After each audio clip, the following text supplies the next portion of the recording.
ಬಾಗಲಕೋಟೆ ಜಿಲ್ಲೆಯ ಜಗದಾಳ ಗ್ರಾಮದಲ್ಲಿ 80 ವರ್ಷದ ವೃದ್ಧೆ ದಾನಜ್ಜಿ ಅಲಿಯಾಸ್ ಚಂದ್ರವ್ವ ನೀಲಗಿ ಅವರನ್ನ ಅಣ್ಣನ ಮಕ್ಕಳೇ ಆಸ್ತಿಗಾಗಿ ಹತ್ಯೆ ಮಾಡಿದ್ದಾರೆ. 11 ಎಕರೆ ಆಸ್ತಿಗಾಗಿ ಅಮಾನವೀಯ ಕೃತ್ಯ ಎಸಗಲಾಗಿದೆ ಎಂಬುದು ತಿಳಿದು ಬಂದಿದೆ. ಬಾಗಲಕೋಟೆ ಜಿಲ್ಲೆ ತೇರದಾಳ ಮತ್ತು ರಬಕವಿಬನಹಟ್ಟಿ ಭಾಗದಲ್ಲಿ ದಾನಜ್ಜಿ ಎಂದೇ ಹೆಸರಾಗಿದ್ದ ಚಂದ್ರವ್ವ ನೀಲಗಿ ಅವರ ಕೊಲೆ ಸ್ಥಳೀಯರನ್ನ ಆಘಾತಕ್ಕೀಡು ಮಾಡಿದೆ. ದಾನಜ್ಜಿ ಅವರು ಜೀವನದುದ್ದಕ್ಕೂ ತರಕಾರಿ ಮಾರಾಟ ಮಾಡಿಕೊಂಡು ಜೀವನ ನಡೆಸ್ತಾ ಇದ್ರು. ಕಳೆದ 60 ವರ್ಷಗಳಿಂದ ತೇರದಾಳದ ಪ್ರಭುಲಿಂಗೇಶ್ವರ ದೇವಸ್ಥಾನದ ಬಳಿ ತರಕಾರಿ ವ್ಯಾಪಾರ ಮಾಡುತ್ತಿದ್ದ ಅವರು ಕೂಡಿಟ್ಟ ಹಣದಿಂದ ಅನೇಕ ದಾನ ಕಾರ್ಯಗಳನ್ನು ಮಾಡಿದ್ರು. ವಿಶೇಷವಾಗಿ 2022ರಲ್ಲಿ ಪ್ರಭುಲಿಂಗೇಶ್ವರ ದೇವಸ್ಥಾನದ ಗರ್ಭಗುಡಿಗೆ 20 ಕೆಜಿ ತೂಕದ 16 ಲಕ್ಷ ರೂಪಾಯಿ ಮೌಲ್ಯದ ಬೆಳ್ಳಿ ಬಾಗಿಲನ್ನ ದಾನ ಮಾಡಿದ್ರು. ಇದಲ್ಲದೆ ದೇವಸ್ಥಾನದಲ್ಲಿ 3 ಲಕ್ಷ ರೂಪಾಯಿ ವೆಚ್ಚದಲ್ಲಿ ಕೊಠಡಿಯೊಂದನ್ನು ನಿರ್ಮಿಸಿಕೊಟ್ಟಿದ್ರು. ಅವರ ಈ ದಾನ ಧರ್ಮಗಳ ಗುಣದಿಂದಾಗಿಯೇ ಅವರಿಗೆ ದಾನಜ್ಜಿ ಎಂಬ ಅನ್ವರ್ಥ ನಾಮ ಬಂದಿತ್ತು. ಇಂತಹ ದಾನಕ್ಕೆ ಹೆಸರಾಗಿದ್ದ ವೃದ್ಧೆಯ ಕೊಲೆಗೆ ಆಸ್ತಿ ವಿವಾದವೇ ಕಾರಣವಾಗಿದೆ. ದಾನಜ್ಜಿ ಮತ್ತು ಅವರ ಅಣ್ಣನ ಮಕ್ಕಳ ನಡುವೆ 11 ಎಕರೆ ಆಸ್ತಿ ವಿಚಾರವಾಗಿ ಭಿನ್ನಾಭಿಪ್ರಾಯಗಳಿದ್ವು. ಜನವರಿ 13ರಂದು ಸರ್ವೆ ಅಧಿಕಾರಿಗಳು ದಾನಜ್ಜಿ ಅವರ ಹೊಲದ ಭೂಮಿಯ ಸರ್ವೆಗಾಗಿ ಬಂದಿದ್ದ ಸಂದರ್ಭದಲ್ಲಿ ಅಜ್ಜಿ ಘಟಪ್ರಭಾ ಕಾಲುವೆಯ ಪಕ್ಕದಲ್ಲಿ ನಡೆದುಕೊಂಡು ಹೋಗ್ತಾ ಇದ್ದಾಗ ಅವರನ್ನ ಕಾಲುವೆಗೆ ತಳ್ಳಿ ಕೊಲೆ ಮಾಡಲು ಪ್ರಯತ್ನಿಸಲಾಗಿತ್ತು. ನಂತರ ಆಕೆಯನ್ನು ಉಳಿಸುವ ರೀತಿಯಲ್ಲಿ ನಾಟಕವನ್ನ ಮಾಡಲಾಗಿತ್ತು. ಆಕೆಯನ್ನು ಆಸ್ಪತ್ರೆಗೆ ಸಾಗಿಸಲು ಹೈ ಡ್ರಾಮಾ ನಡೆಸಲಾಗಿತ್ತು. ಬಳಿಕ ಆರೋಪಿಗಳು ವೃದ್ಧೆಯನ್ನ ಕಾಡಯ್ಯ ಬನಹಟ್ಟಿ ಆಸ್ಪತ್ರೆಗೆ ಕರೆತಂದಿದ್ರು.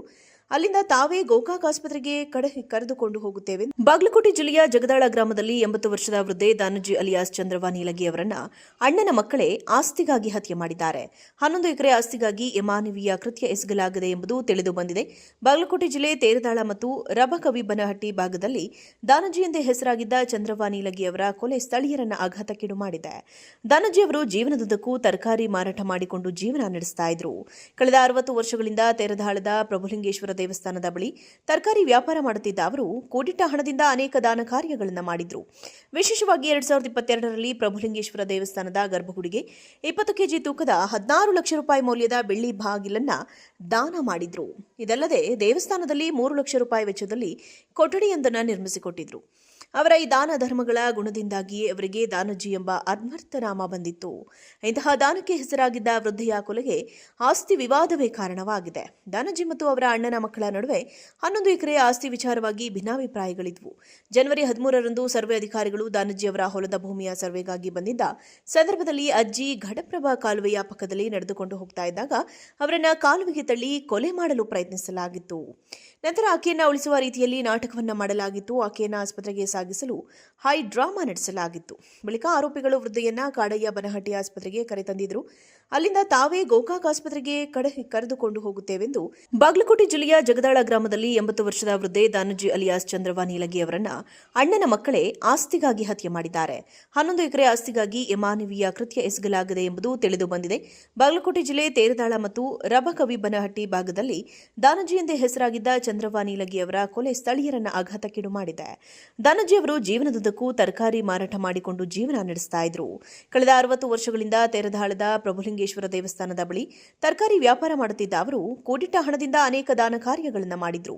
ವಿಶೇಷವಾಗಿ 2022ರಲ್ಲಿ ಪ್ರಭುಲಿಂಗೇಶ್ವರ ದೇವಸ್ಥಾನದ ಗರ್ಭಗುಡಿಗೆ 20 ಕೆಜಿ ತೂಕದ 16 ಲಕ್ಷ ರೂಪಾಯಿ ಮೌಲ್ಯದ ಬೆಳ್ಳಿ ಬಾಗಿಲನ್ನ ದಾನ ಮಾಡಿದ್ರು. ಇದಲ್ಲದೆ ದೇವಸ್ಥಾನದಲ್ಲಿ 3 ಲಕ್ಷ ರೂಪಾಯಿ ವೆಚ್ಚದಲ್ಲಿ ಕೊಠಡಿಯೊಂದನ್ನು ನಿರ್ಮಿಸಿಕೊಟ್ಟಿದ್ರು. ಅವರ ಈ ದಾನ ಧರ್ಮಗಳ ಗುಣದಿಂದಾಗಿಯೇ ಅವರಿಗೆ ದಾನಜ್ಜಿ ಎಂಬ ಅನ್ವರ್ಥ ನಾಮ ಬಂದಿತ್ತು.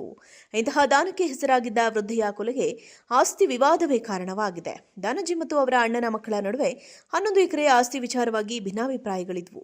ಜನವರಿ 13ರಂದು ಸರ್ವೆ ಅಧಿಕಾರಿಗಳು ದಾನಜ್ಜಿ ಅವರ ಹೊಲದ ಭೂಮಿಯ ಸರ್ವೆಗಾಗಿ ಬಂದಿದ್ದ ಸಂದರ್ಭದಲ್ಲಿ ಅಜ್ಜಿ ಘಟಪ್ರಭಾ ಕಾಲುವೆಯ ಪಕ್ಕದಲ್ಲಿ ನಡೆದುಕೊಂಡು ಹೋಗ್ತಾ ಇದ್ದಾಗ ಅವರನ್ನ ಕಾಲುವೆಗೆ ತಳ್ಳಿ ಕೊಲೆ ಮಾಡಲು ಪ್ರಯತ್ನಿಸಲಾಗಿತ್ತು. ನಂತರ ಆಕೆಯನ್ನು ಉಳಿಸುವ ರೀತಿಯಲ್ಲಿ ನಾಟಕವನ್ನ ಮಾಡಲಾಗಿತ್ತು. ಆಕೆಯನ್ನು ಆಸ್ಪತ್ರೆಗೆ ಸಾಗಿಸಲು ಹೈ ಡ್ರಾಮಾ ನಡೆಸಲಾಗಿತ್ತು. ಬಳಿಕ ಆರೋಪಿಗಳು ವೃದ್ಧೆಯನ್ನ ಕಾಡಯ್ಯ ಬನಹಟ್ಟಿ ಆಸ್ಪತ್ರೆಗೆ ಕರೆತಂದಿದ್ರು. ಅಲ್ಲಿಂದ ತಾವೇ